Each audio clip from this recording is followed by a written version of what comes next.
welcome to Arbitration Acumen, a podcast from Bracewell's International Arbitration Group that connects in-house counsel and arbitration practitioners with industry experts, institutional insiders, and top arbitrators from around the globe to share their views on key issues in arbitration today. You can reach out to any of today's speakers by emailing arbitrationacumen@bracewell.com. And we hope you enjoy this episode of Arbitration Acumen.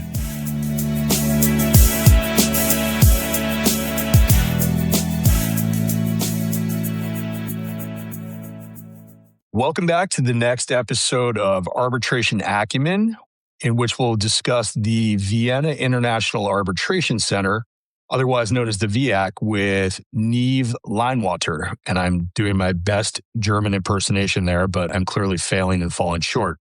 Niamh is the VIAC's Secretary General. I'm JP Duffy. I'm an international arbitration partner at Bracewell based in New York that acts as both counsel and arbitrator in international arbitration seated around the world under a variety of governing laws and arbitral rules. And I'm qualified in New York, England, and Wales, and the DIFC courts in Dubai, where I used to live and practice. As I mentioned, with us today is Niamh Leinwather, a highly regarded international dispute resolution specialist who's been in her role since 2022. Niamh is of Irish origin and is trained in both common and civil law, and was the first Irish woman admitted to the Austrian bar in 2013, which is a pretty auspicious distinction. Before taking over VIAC, Niamh practiced in the international arbitration group of a large international law firm, acting as both counsel and arbitrator as well. And as I learned in preparing for this discussion today, Niamh also practiced at the Vienna office of the law firm at which I made partner many years ago, and an office out of which I spent a good deal of time practicing in a pretty large ICSID arbitration. She's currently the Secretary Treasurer of the International Federation of Commercial Arbitration Institutions, the IFCAI, and also serves on the board of directors of Arbitral Women, where she chairs the Education Committee. So we obviously have a great guest today that can offer a wealth of knowledge about the VIAC. But before we hear from Niamh, I just want to give some background information about the institution for those audience members around the world that might be less familiar with it. The VIAC was founded in 1975 at a time when Vienna was becoming an increasingly important venue for resolving East-West commercial disputes. As an indication of how international the organization has always been, up until December 31, 2017, VIAC was statutorily precluded from administering cases in which at least one party was not from Austria or that were not of an international nature, which ensured that all of the VIAC's caseload was in fact international, which is different than many institutions that we hear from. To eliminate the need for multiple administrators within Austria, however, the Austrian Arbitration Act was amended to permit the VIAC to administer purely domestic arbitrations from 2018 forward. The end result of all that was that various regional administrators within Austria were dissolved, and the VIAC became the sole administrator within the country. As an indication of its historical and ongoing importance in resolving East-West disputes, in 2019, the Russian Ministry of Justice recognized the VIAC as only the second, quote, permanent arbitral institution, unquote, permitted to administer cases within or with a Russian seat. As a modern arbitral institution, VIAC issued updates to the 2021 arbitration and mediation rules that came into force on January 1st, 2025. And as you'll hear from Niamh, the updated rules bring them in line with current international arbitration best practices around the globe. So with that brief background, let's turn to Niamh to hear directly from her. Welcome, Niamh, and thank you for joining today. We're thrilled to have you. Thanks, JP. I'm really happy to join you, and I'm actually very impressed with your German pronunciation. That is a well-paid compliment that's totally undeserved, but thank you. Niamh shares probably my sense of humor, I can tell already. Well, good. Well, let's start by talking a bit about the caseload at VIAC. How many cases did it administer in 2025? So last year we had 69 cases, and generally, on average, we would have anything between 70 to 80 cases on our docket. Oh, wow. That's a pretty large caseload. Out of those cases, how many were international last year? So last year there was 81% were international. And you said in your introduction, I think that's what makes us a little bit different than other institutions, because historically VIAC had only international cases, and in latter years we have had a little increase in our domestic caseload, but it very much remains that we have mainly international arbitration cases. So over anything between 80 and 90% of the cases are truly international. Now, is there a bit of a focus on increasing the domestic caseload, or is that just something that comes along when it comes along? I think it comes along when it comes along. Austrian companies tend to be very happy with Austrian courts. The courts are kind of at their limit. So I think probably the judiciary would see it a little bit differently. But for any kind of internal trade, Austrian companies tend to go to courts. It's only if they were concluding contracts cross-border that they start thinking about arbitration. So we do try and encourage KMUs to try arbitration, because our average duration of dispute is only about 12 months, and we have expedited proceedings, and we have all these features that would make it attractive to them. So we are investing a bit of time in trying to encourage the domestic market to use arbitration. And we have a national advisory board that support us on that. But if you look at Germany and Sweden, you'll see that, their domestic caseload is significantly higher than ours. But we are happy with our international cases, of course. Yeah, no, that makes a lot of sense. Now, what industries did the international cases come from? Well, that's an interesting one, because, this is something that you always try to identify each year from a statistical point of view. Is there a specific area? But we really just have a broad palette of different types of dispute. So we have anything from construction, infrastructure, intellectual property, engineering, construction, energy, all of these, everything, every possible kind of sector that you can think of, we have a dispute. And maybe one area that we saw an increase in over the last 2 to 3 years is aerospace and defense. And that's obviously in relation to the war in Ukraine.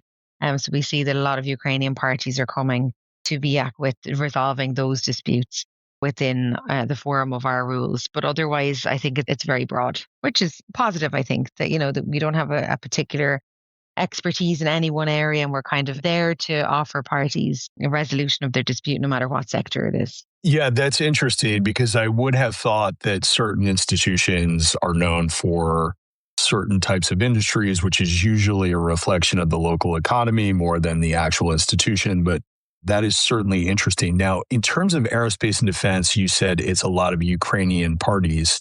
What nationalities are the counterparties to a lot of those disputes? Excellent question. And it's very varied across Central Eastern Europe. So we've seen Polish parties, parties from the Czech Republic, Romania, a broad palette of, I suppose, wherever the Ukrainian parties have found that they can source the materials that they're looking for anywhere in Central and Eastern Europe.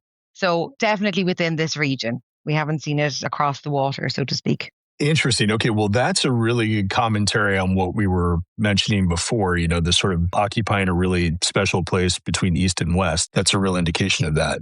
What countries were the top 5 users in 2025? So like we said, Ukraine was number 3 on our top list. Austrian parties, Romanian parties, Czech Republic. And then interestingly, we had Serbia on number 5 alongside China. So that was an interesting development to see that obviously Chinese parties, I think when they're concluding contracts in Europe, they are also willing to come to VIAC. Interesting. Now, you mentioned, Serbia was number 5, tied with China? Tied with China, yeah. So that's an interesting development, and something that, we've been intrigued in looking toward Asia, particularly for those kind of investments, Asian companies coming to Europe or to Central Eastern Europe and investing, and for European parties to go all the way to Singapore, all the way to Hong Kong might not feel comfortable for them.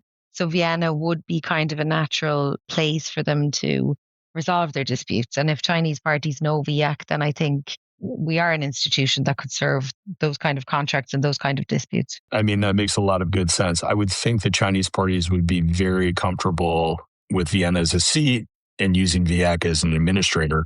Were there particular industries that those cases came from? Like, for instance, were they construction cases? Were they energy cases? I think, again, we always try and pinpoint these things, and it's difficult to find a trend.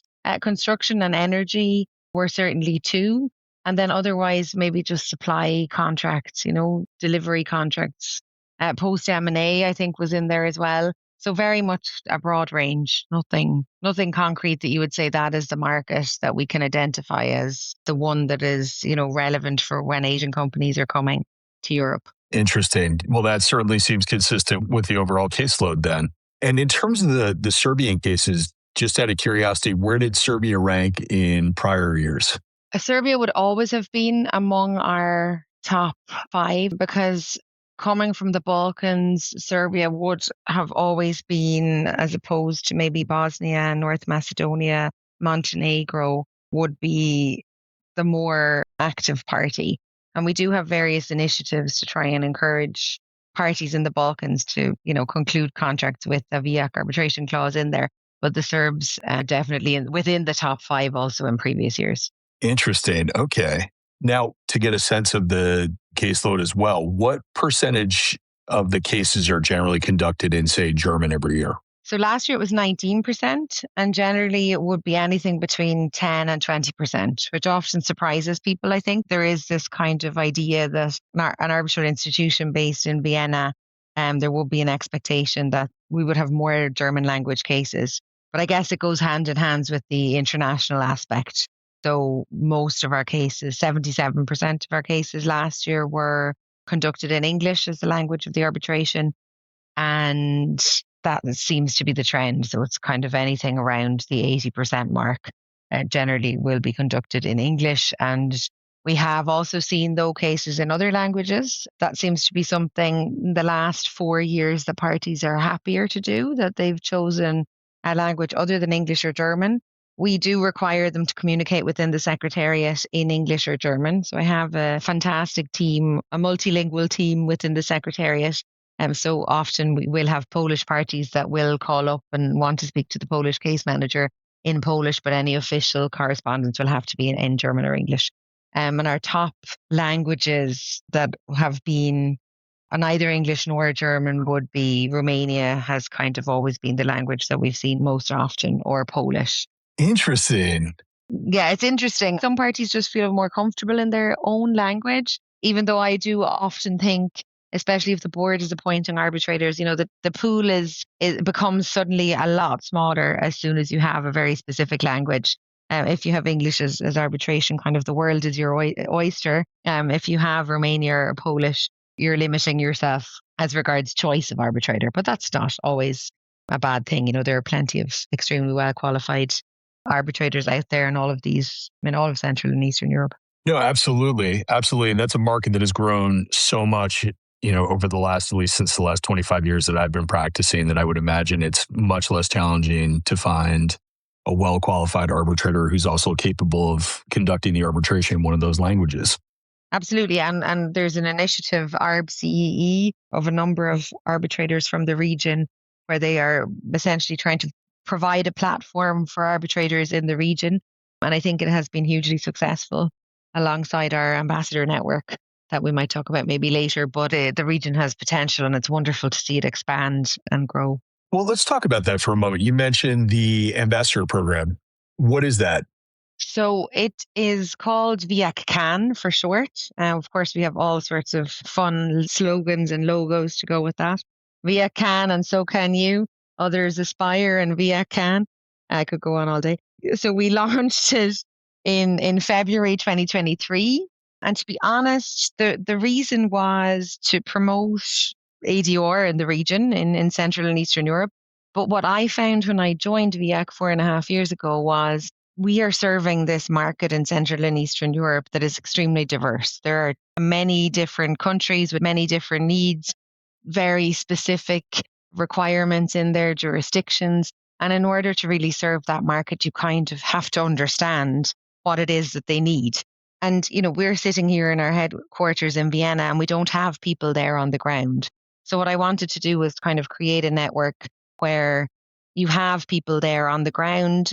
We try to identify rising stars in the region that would kind of help us understand their specific market and help us promote VIAC there, but also sometimes right back to the roots, promote the use of arbitration and ADR to begin with, and then also to help us promote VIAC, and then maybe for us to think about what we can also do to support the growth of ADR in that region. Because of course, one of the roles as an institution as well is, we all want to administer our cases, but we want to also be thought leaders.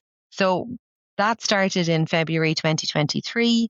Now we have 54 ambassadors in 39 different countries. It's grown into a really nice, strong network of individuals where we have a congress once a year in February. We couple it with the Ball of the Legal Professionals in Vienna. So it's also quite a grand affair.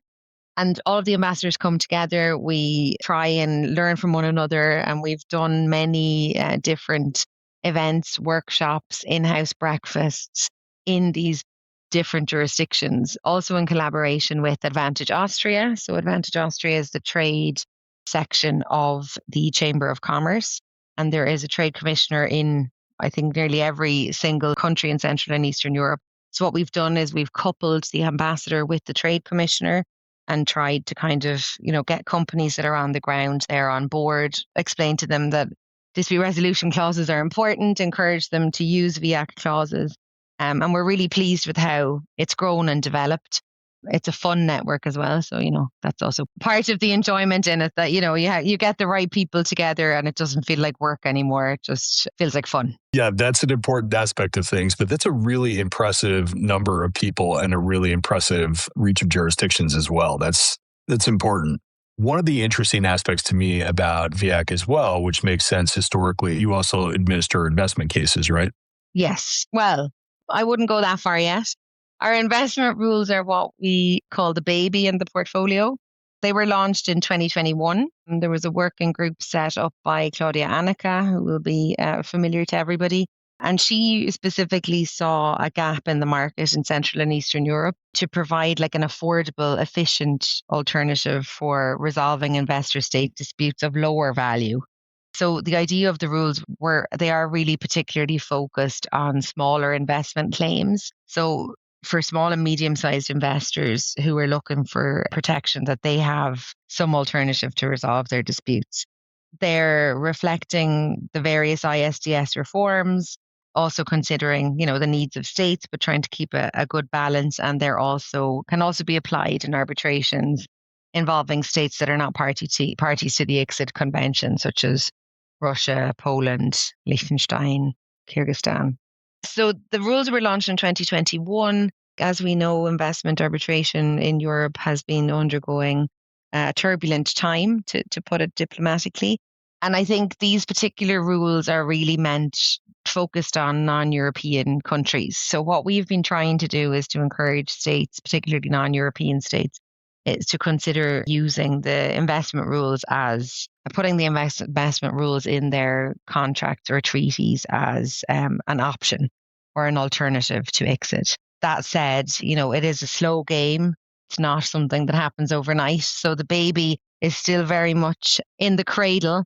And that said, that's a long explanation to tell you that we haven't administered any investment disputes, but we're hopeful that there is a clause in there somewhere and that any day now there'll be an investment dispute coming in the door. That's a really good niche to fill. There's always that issue, particularly as counsel, when someone comes to you and they have, I do more investor side disputes these days, but, they come with these disputes where you have to say, look, it's probably not worth the time or effort or the investment it's going to require. So that is good to know. And practitioners out there take note of that availability because it provides an option that might not otherwise be available. Absolutely. Now, in addition to those investment rules, VIAC issued new commercial arbitration rules in 2025, right? The latest version of our rules is 2021.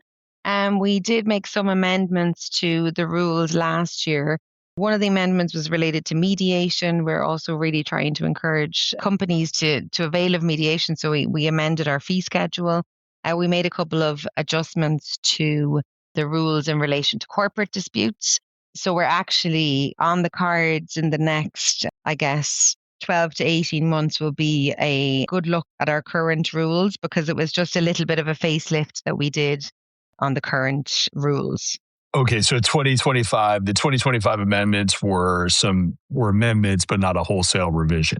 Exactly. They were just kind of pointed a few little pieces here and there. We added a new annex to the rules for corporate disputes. We looked at the mediation side of things, and the rest is in the pipeline. Got it. Well, that's good to know. One of the interesting features I found under the commercial rules is something I hadn't focused on a lot in the past, but in Article 41 allows for the publication of anonymized awards unless a party objects. Just out of curiosity, because I'm on the publication committee for a couple of different institutions, how many such awards has VIAC published? It's quite a loaded question, really. No, well, I don't intend it to be one, but it may be. No, loaded from the perspective of, I think this is something that people get, we get quite emotional about in international arbitration, because you have on the one hand, this kind of desire for full transparency and, the availability of rewards. Also, as I was told recently at a conference, in order to allow counsel to really be able to truly get an idea of what arbitrator they're appointing, they would actually like to be able to access all of the awards that are published. And then on the other hand, you have users, like many of the individuals that we see at our in-house counsel breakfasts or otherwise, who say, this data is actually our data and we don't want it published. And, it's also a little bit of what we experience is, yes, we would like more transparency in arbitration, but at the same time, I don't want my award published. It's a real tightrope, I think, as an institution. So what we have done is we have actually said we only publish anonymized summaries or extracts of awards. And we have a relationship with Jus Mundi and also with Kluwer, where we have published 2 full publications of Arbitral Awards Volume 1 and 2, where that's an interesting one, I think, where we have published a summary of the awards and then analysed the legal issues that are in the specific award. So I think that is quite helpful for counsel. But otherwise, we have published extracts of awards. And in the rules, it says if the parties don't object, and that's what you were getting at in your question, we still ask the parties. So if the 30 days has passed and the parties haven't objected, and we have an intention to publish, we will ask them anyway, because I just think that you have to go that extra step. One of the main reasons that parties choose international arbitration is because it's confidential.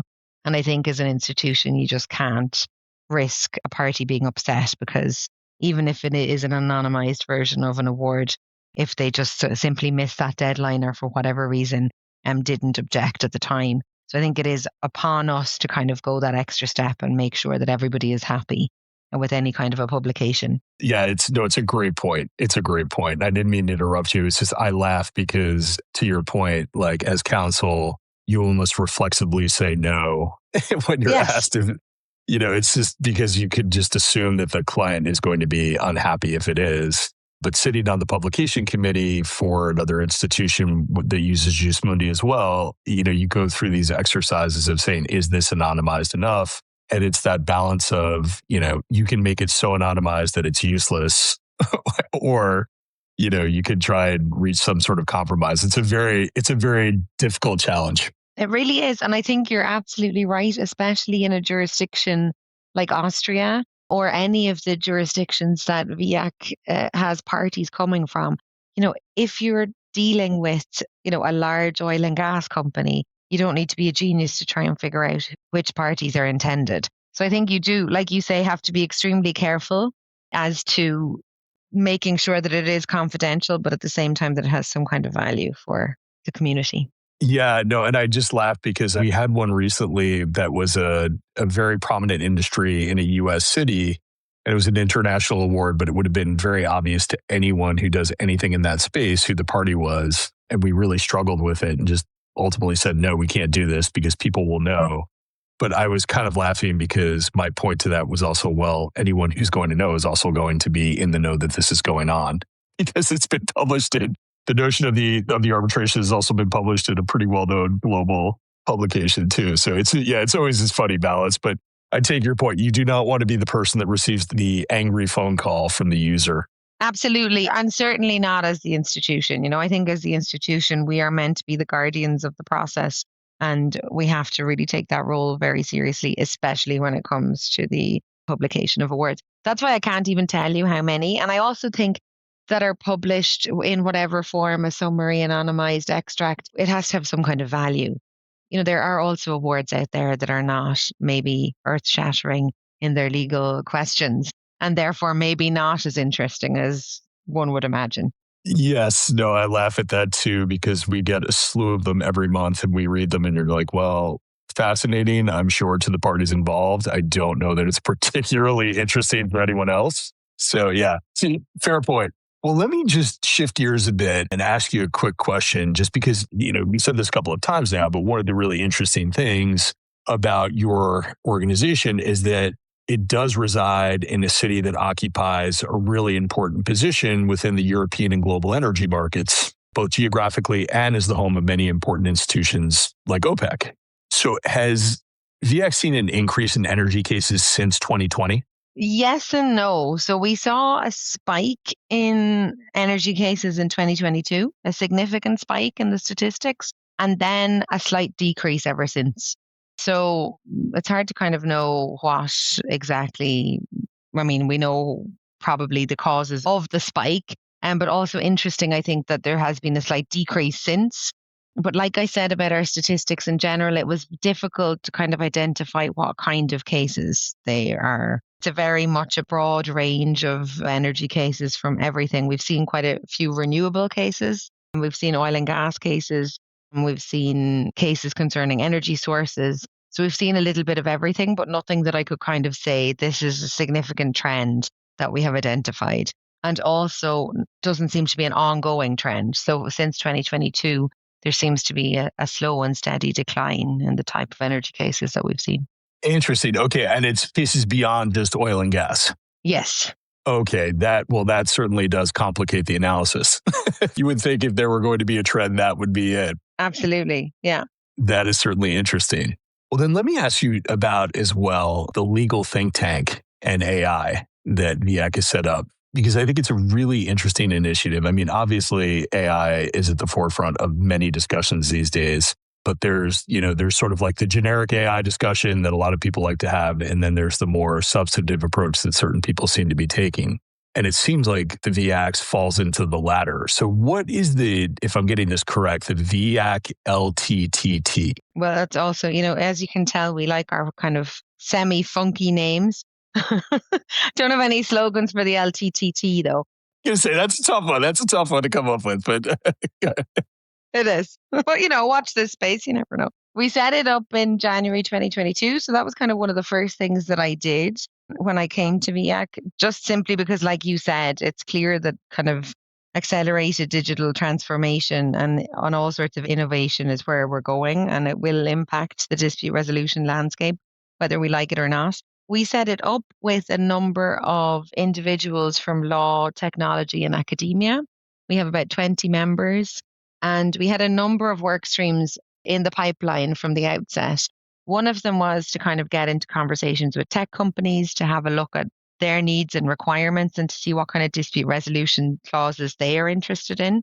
That's an interesting one, and that's still kind of ongoing because, we think in the arbitration bubble that we live in, that we're amazing if we have an expedited arbitration and, you get your award within 6 months. And the tech people don't quite share that view. So that's an interesting one that we're, considering how we could adapt rules or what kind of rules you could put in place to kind of serve that particular sector. And we see that the ICC has come up with their new expedited rules. So I think that's kind of something that we need to look at, or we are looking at it within the legal tech think tank. So that's kind of one of the areas. The second one was we produced a note on artificial intelligence and the use of artificial intelligence in international arbitration, which was kind of, the idea was to give arbitrators and counsel, encourage them, I think, essentially to have that conversation, to have a conversation about the use of AI and to what extent AI is being used in proceedings, whether it's from the arbitrator side when they're drafting their award or to what extent counsel are using it. And this is also a very sensitive topic, much like our publication of awards that, parties maybe don't want to disclose this. But I think it is something that one needs to have a conversation about in a proceeding in the type of world that we're living in. So that was a second exercise that we did in the tech think tank. And another one that I'm kind of particularly excited about now is to create a guideline or a protocol on digital evidence in international arbitration. So this should include annexes that will have kind of practical ideas with checklists and templates, kind of looking at, what are the challenges and threats in the use of digital evidence? How do I identify a deepfake? How do I know what digital impersonification is? How do I know that files have been corrupted with or tampered with in some way or other? So these kind of new landscapes, certainly for some arbitrators. And I think it would be helpful for them to have a kind of a checklist or a template to even just ask yourself that question, whether this is something that you should be concerned about in a pending arbitration. And I think as an institution, it's up to us to try and provide, to the extent possible, arbitrators and counsel with these kind of tools. So that's the idea of the think tank have going on. And, I think it's useful to have them in the background supporting us in this kind of, ever-changing world, really. Yeah, no, I will definitely keep an eye out for the digital checklist that you mentioned. That is a really interesting problem that I know courts are now struggling with around the world as well. And I know the highest court in New York took that topic up recently, and it was a very interesting discussion because you really do start to appreciate how much mischief could be wrought in a fashion that would be extremely difficult to discern in some cases. So very, very interesting. Well, Niamh, this is really a fascinating discussion, and I think we could probably go on for much, much longer. But what I'd rather do, if it's okay with you, is have you come back next year or sometime in the future when your new rules are out and continue it. Because I think there's a lot we could continue going with, and I would love to hear how some of these initiatives are going to turn out. But I think in the interest of time, I'm just going to ask a couple of quick things that I'd love to hear from you about, which is primarily, what would you love to see VIAC accomplish for the remainder of 2026? And then in follow-up to that, what would you like to see happen over the next year or so? So in 2026, TikTok, it's almost summer and there's not so much time left, so we need to get into action. But I mentioned our ambassador network, and we're preparing now, which is kind of hard to believe, for the 5th edition of the Congress next February. And we really would like to see expansion into India and China. So we talked a little bit about China earlier on today, but we have the CATAC Summit in September where a VIAC delegation will be going there. We have an ambassador there at the moment, and I think we'd really like to grow that network specifically, and also to grow the network within India.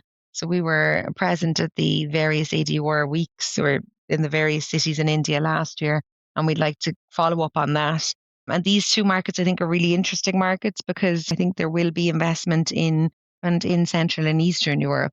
And it will be wonderful for us, of course, if parties chose VIAC as their preferred centre for dispute resolution. So that's something that I'd be eager to kind of expand and make into something special, I guess.